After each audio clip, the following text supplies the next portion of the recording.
Exode 16. Toute la communauté des Israélites quitta Élim, et, le 15e jour du second mois qui suivit leur sortie d'Égypte, les Israélites arrivèrent au désert de Sin, qui s'étend entre Élim et le Sinaï. Là, dans le désert, toute l'assemblée des Israélites se plaignit de Moïse et d'Aaron. Ils leur dirent: Ah, pourquoi l'Éternel ne nous a-t-il pas fait mourir en Égypte, où nous étions installés devant des marmites pleines de viande, et où nous mangions du pain à satiété, tandis qu'à présent, vous nous avez fait venir dans ce désert pour y faire mourir de faim toute cette multitude.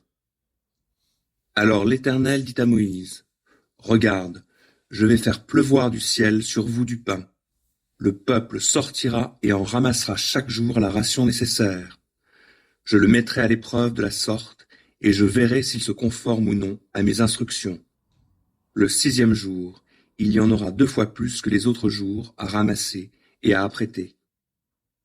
Moïse et Aaron dirent à tous les Israélites: Ce soir, vous saurez que c'est l'Éternel qui vous a fait sortir d'Égypte. Et demain matin, vous verrez se manifester la gloire de l'Éternel, car il vous a entendu vous plaindre de lui, l'Éternel. Car qui sommes-nous pour que vous vous plaigniez de nous?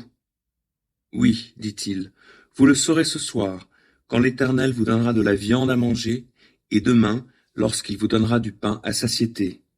Car l'Éternel a entendu les plaintes que vous avez formulées contre lui. Nous, que sommes-nous? Ce n'est pas de nous que vous vous êtes plaints, mais de l'Éternel. Puis Moïse dit à Aaron: Ordonne à toute l'assemblée des Israélites de se présenter devant l'Éternel, car il a entendu leurs plaintes.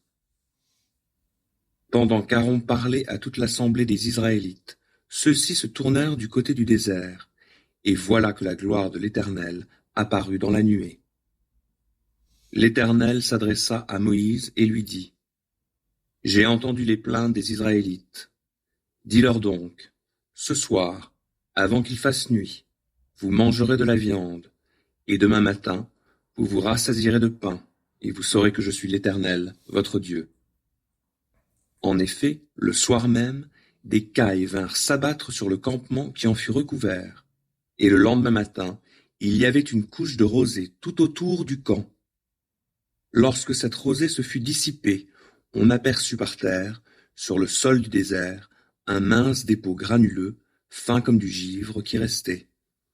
En voyant cela, les Israélites se demandèrent les uns aux autres: Qu'est-ce que c'est?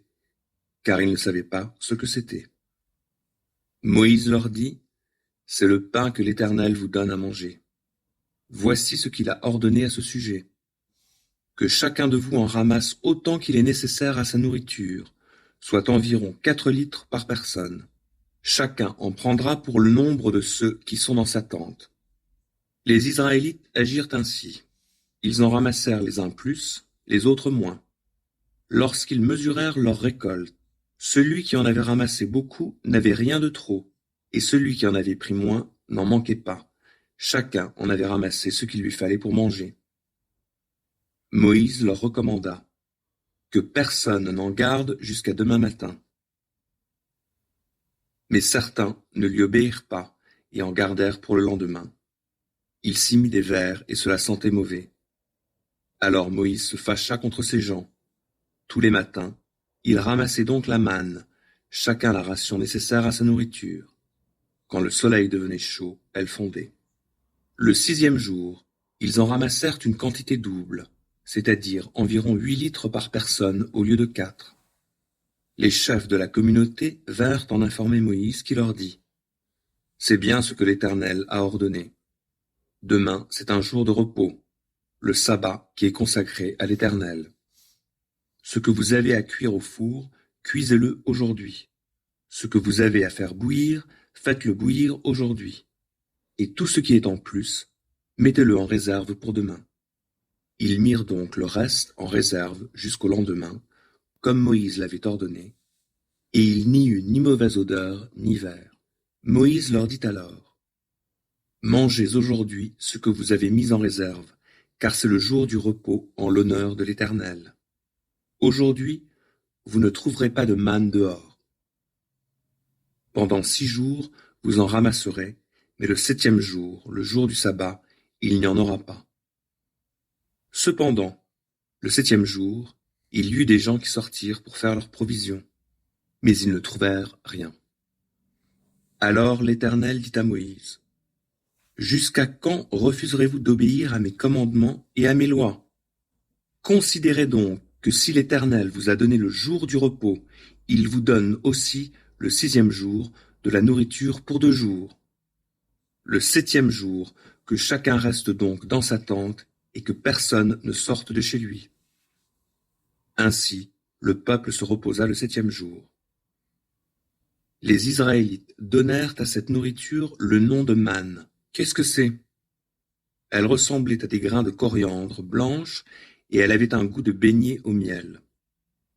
Moïse dit: Voici ce que l'Éternel a ordonné.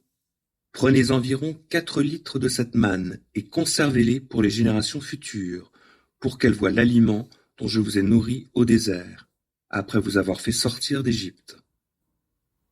Moïse dit donc à Aaron: Prends un récipient et mets-y environ 4 litres de manne, puis dépose-le devant l'Éternel, afin de le conserver pour les générations futures.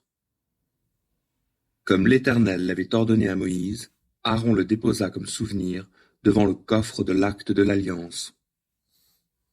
Les Israélites mangèrent de la manne pendant 40 ans, jusqu'à leur arrivée dans un pays habité, aux confins du pays de Canaan. La mesure utilisée, environ 4 litres, correspondait à un 10e de la mesure habituelle.